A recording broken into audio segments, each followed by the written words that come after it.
Good morning.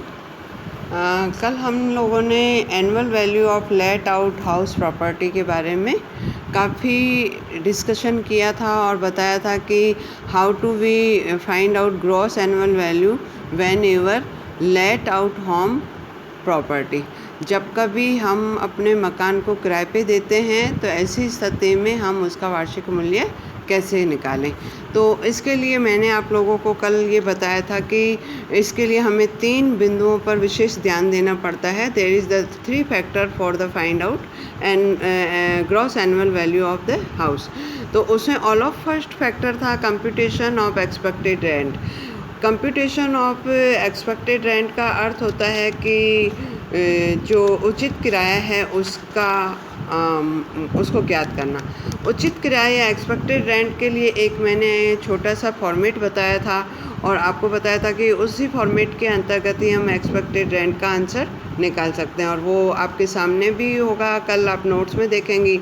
तो उसमें ये दे रहा है कि फेयर रेंट और म्युनिसिपल वैल्यू, ये जो दोनों दी हुई हैं उनमें से जो अधिक है उससे लेना है और उसके बाद में जो अधिक लिया है उसका कंपैरिजन हमें स्टैंडर्ड रेंट से करना है और फिर इन दोनों में से जो कम होगा वही आपकी एक्सपेक्टेड वैल्यू हो जाएगी या एक्सपेक्टेड रेंट कहलाएगा या इसको अपेक्षित किराया कहते हैं।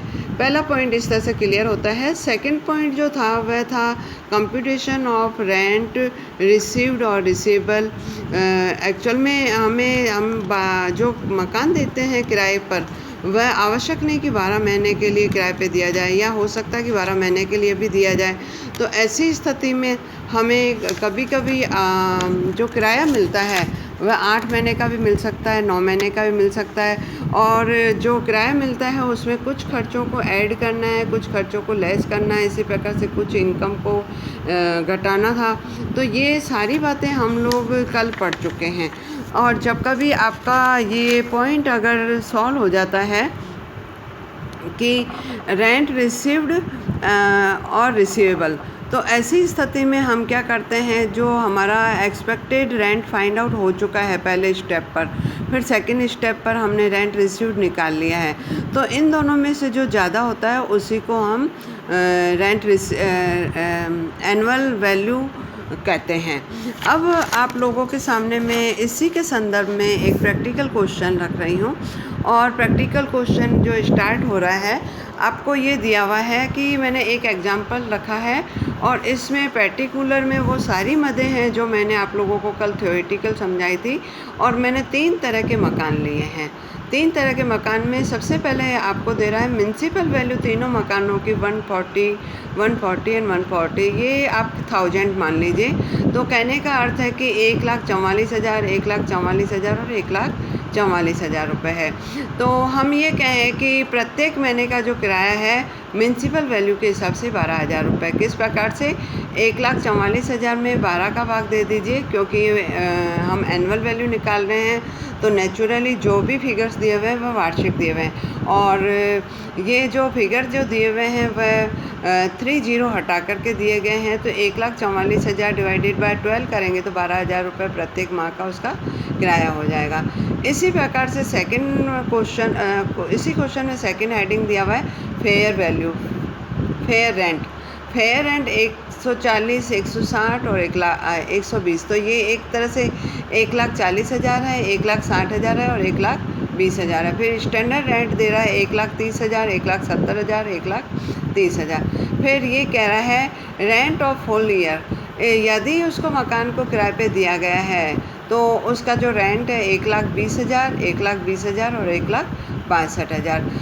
अब इन 4 बिंदुओं के आधार पे हमें क्या करना है, क्वेश्चन सॉल्व करना है और इन 4 बिंदुओं के साथ साथ में 2-3 पॉइंट और दिए हुए हैं कि यदि है ना सेल्फ ऑक्यूपाइड मकान हो, यदि हमने उस मकान को पूरा किराए पे न दे करके 2-3 महीने सेल्फ ऑक्यूपाइड ले लिया है या हमने 12 महीने के लिए किराए पे तो दिया था लेकिन हमें 2 महीने का किराया नहीं मिल पाया, तो उसको कहते हैं अनरियलाइज्ड रेंट।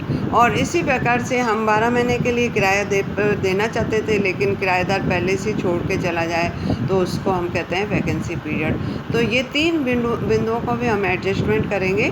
तो आप लोग अब सॉल्यूशन पे आ जाइए। मेरे ख्याल से क्वेश्चन आपको समझ में आ गया होगा क्योंकि जब तक हमारे पास expected rent and rent receivable नहीं होगा तब तक हम क्वेश्चन सॉल्व नहीं कर सकते हैं। तो एक्सपेक्टेड रेंट निकालने के लिए जो बिंदु चाहिए वो और रेंट रिसीव, ये सभी पॉइंट हमारे पास क्वेश्चन में हैं।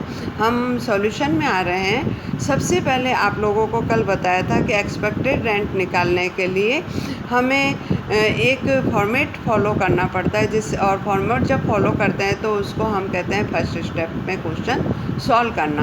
तो इसमें सबसे पहले म्युनिसिपल वैल्यू और फेयर रेंट, इन दोनों का कंपैरिजन करेंगे और इन दोनों में जो ज़्यादा होगा उससे लेंगे। तो मकान ए को मैं अच्छे से समझा रही हूँ। ए मकान में म्युनिसिपल वैल्यू है 144, माना 1,44,000, और फेयर रेंट है 1,40,000, जिसको 140 लिखा गया है। तो फिर सी पॉइंट दिया हुआ है विच एवर मोर, ए और बी में जो ज़्यादा है उससे लिया जाएगा। तो 144 या 1,44,000 ज़्यादा है उससे लिया जाएगा। अब इसके बाद में हमने ये पहला आंसर निकाल लिया है, इसको हम कहेंगे फर्स्ट आंसर।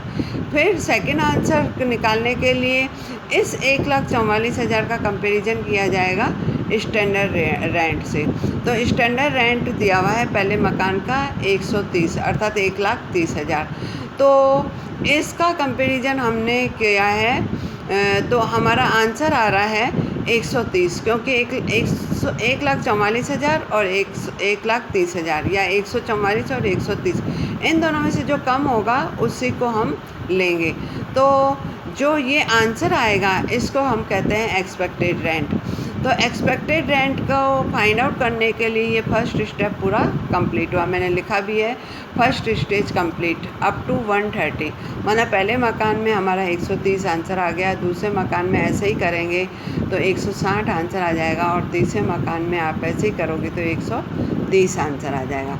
अब सेकंड स्टेज स्टार्ट होता है। सेकंड स्टेज में आपको क्या करना है, रेंट रिसीव्ड के बारे में पढ़ना है।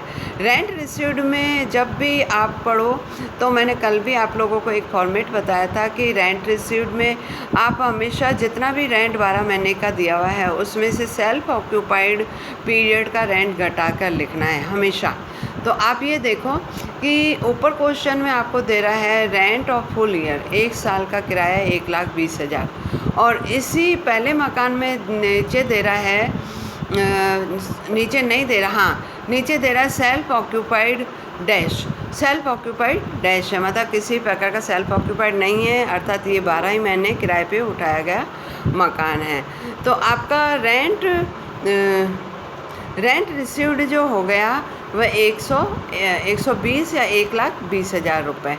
अब इसमें से आपको क्या करना है, अगर अनरियलाइज रेंट है इसी क्वेश्चन में, तो अनरियलाइज क्वेश्चन जो इस क्वेश्चन में दे रहा है अनरियलाइज रेंट 2 महीने का, तो हम ये देखेंगे कि 120 पूरे साल का है, तो 12 महीने का हुआ, तो 120 में 12 का भाग दे दो तो वो आपके 10 रुपये प्रति महीने, या जिसको हम 10,000 रुपये प्रति महीने कह सकते हैं अगर 3 बिंदुओं को साथ में लेती हो।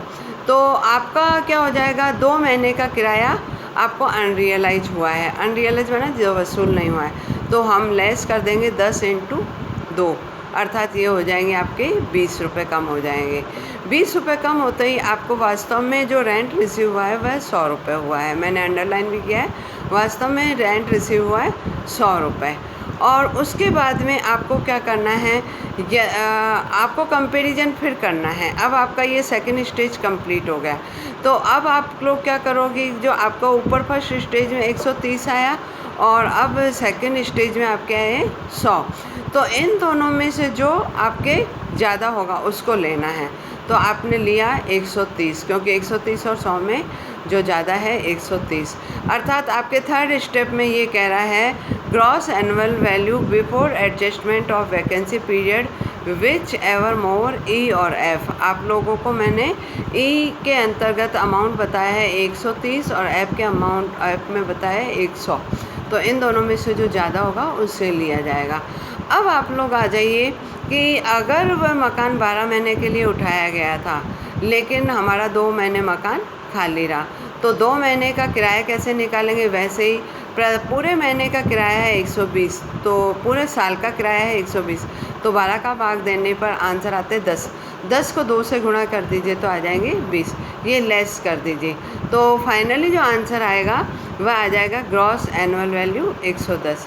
अगर आप लोगों को ठीक से समझ में आ गया तो ठीक है, नहीं तो मैं आप लोगों को हाउस नंबर सी और समझा देती हूँ ताकि आपको और अच्छे से समझ में आ जाए। हाउस नंबर सी में आ जाइए। इसमें आपको दे रहा है म्युनिसिपल वैल्यू 144 और फेयर रेंट है 120। तो आपको कौन सा लेना है? Whichever more. See answer में आंसर आ जाएगा विच एवर मोर। तो हमने 144 ले लिया। अब आप लोग स्टैंडर्ड रेट से कंपैरिजन करेंगी तो स्टैंडर्ड रेंट आपको दे रहा है 130। तो इन दोनों में से जो कम होगा उसी को लेना है। तो इन दोनों में से जो कम है 130। तो ये आपका एक्सपेक्टेड रेंट जो आया है, पहला स्टेप ख़त्म हो गया और एक्सपेक्टेड रेंट आया है 130 रुपये। अब सेकेंड स्टेप आता है रेंट से संबंधित। रेंट से संबंधित में सबसे पहले यदि उसने सेल्फ ऑक्यूपाइड भी लिया है मकान तो उसको सबसे पहले लेस कर देना है।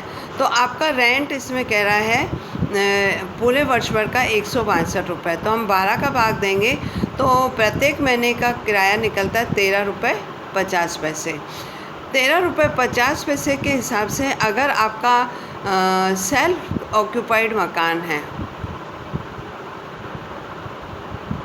सेल्फ ऑक्यूपाइड मकान है, तो हम लोग 13 रुपये 50 पैसे के हिसाब से हम 2 महीने का कम कर देंगे, क्योंकि आपका इस क्वेश्चन के अकॉर्डिंग दे रहा है सेल्फ ऑक्यूपाइड 2 महीने। तो 13 रुपये 50 पैसे के हिसाब से और 13 रुपये 50, 13 दूनी 26 और 27 रुपये कम कर दीजिए। 27 रुपये कम करने पर आपकी जो रेंट रिसीव्ड हो जाएगा 135 रुपये। इसमें से फिर आपको क्या करना है, अगर अनरियलाइज है अर्थात वसूल नहीं हुआ तो 135 रुपये में से भी 1 महीने का किराया कम कर देंगे, जिसे हम 13 रुपये 50 पैसे कर देंगे लेस। तो अब आपका वास्तव में रेंट रिसीव्ड हुआ है 121 रुपये 50 पैसे। अब आप लोगों को ये सेकंड स्टेज भी ख़त्म हो गया। थर्ड स्टेज आपको कह रहा है कि हमें कंपैरिजन करना है फर्स्ट स्टेज और सेकंड स्टेज का, और जो ज़्यादा हो उसे लेना है। तो 130 और 121 रुपये 50 पैसे में से ज़्यादा है वह 130 रुपये है। अब आपको करना है कि यदि आपका मकान खाली भी रहता है तो उसे भी घटा देना है। तो 13 रुपये 50 पैसे प्रति माह के हिसाब से है और आपको 2 महीने का किराया वैकेंसी पीरियड मानते हुए कम करना है। तो आपका वास्तव में 27 रुपये 130 में से घटाओगे तो 103 रुपये। तो ग्रॉस एनुअल वैल्यू आपकी आ जाएगी 103 रुपये। तो इसी प्रकार से आप मकान नंबर सेकंड का भी कीजिएगा। मैंने दोनों मकान के बारे में अच्छे से समझा दिया है, आप लोग करने की कोशिश कीजिएगा। मैं कल आपके सामने एक क्वेश्चन और लेके आऊँगी जिसमें आप लोगों को और अच्छे से डिटेल में समझाऊँगी। लेकिन उस क्वेश्चन में हम एक चीज़ और नहीं पढ़ेंगे जिसको कहते हैं net annual value. Thank you.